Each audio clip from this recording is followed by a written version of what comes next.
Just 3 minutes. Oh wait, 3 minutes. Oh, okay. You're okay with that? I'm okay with anything that happens up there. Fantastic. Right.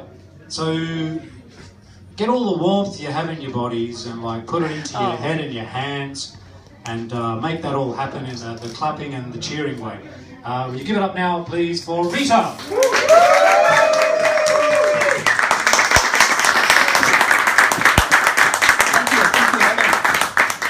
That feels like quite a lot of love. Hello. Where do I start? Hello, who's as wet as me? That came out wrong. I'm stone cold sober, by the way. I'm really, really sober, which is my natural state, and I usually stay there because alcohol and me don't get along so much.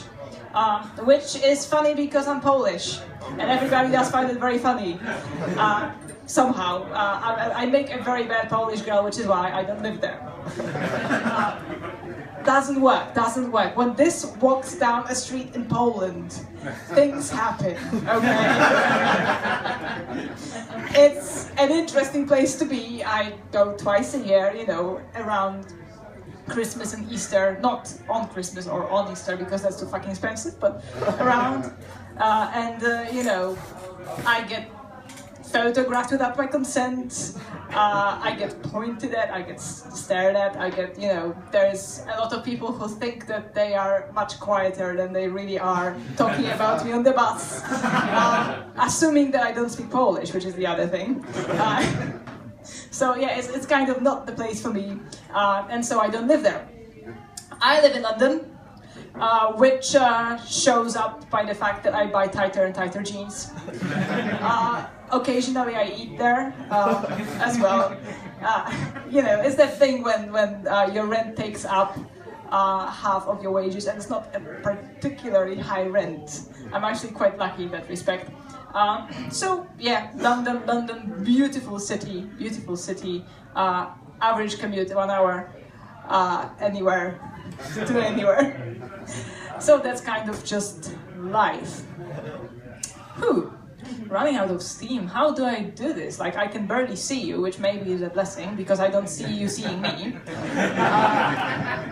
It's helpful, okay? It's like I'm also lucky enough that I'm soaked through the bone, and so any shivering you can see happening is actually because I'm very cold.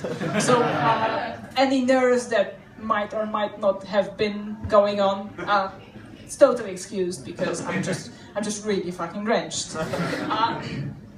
Lucky me, you know, Edinburgh, and I should have thought, but my jacket was too fucking heavy to carry it around all the fucking time, and it's just, and I didn't take it today, what can I say?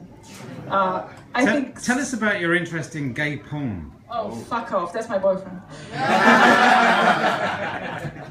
He did warn me that he would prompt me to do that because he just loves to listen to me talk about gay porn. I think with gay porn is that I like to read it. By and large, I don't watch it, I read it. There is gay porn on the internet written mostly by women, for mostly other women. It's a very enjoyable activity. There is porn and it's called fan fiction. Occasionally, stories are being written that don't have any sex in them, I don't read them. You know, you just kind of go for what you like. Yeah, that's the rule with porn, isn't it? You go for what you like. You don't watch the stuff you don't like. Unless you're with friends and you just have to watch the thing that they picked because you're polite. It's the politeness thing. It's since I lived here in England, it's the being polite thing is getting to me. When I first came over, I didn't get the how are you thing.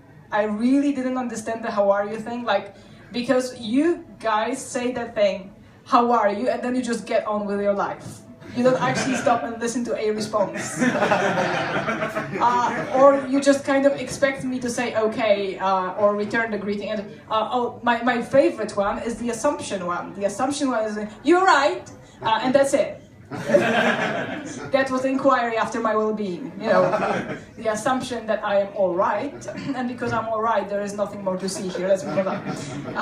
So yeah, that is just the thing with. I found it kind of really dishonest. Like, I work in customer service, and I have been working in customer service from pretty much the very beginning. I was a receptionist in a medical facility, corporate medicine, so I dealt with a lot of pissed off bankers who were having a heart attack, I kid you not, and still, blackberrying away, giving the last instructions while the ambulance was, coming over. I have seen that happen with my, own 4 eyes. It's just, it's just a thing like customer service. On average, within a minute, you say thank you 7 times. That's like average, isn't it? And in the beginning, I just found it really, really dishonest.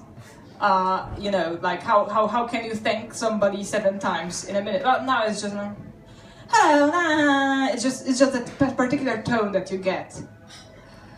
Hello, this is Rita at Filoni Street. How can I help? This is the shop I work in. It's just at some point you get used to it. It's thank you, thank you, thank you, thank you, thank you, thank you. Here you go. Thank you, thank you, thank you, thank you. Have a nice day. And actually, that sounds like a very good moment to finish myself. Thank you very much for listening to me and giving me a fun experience.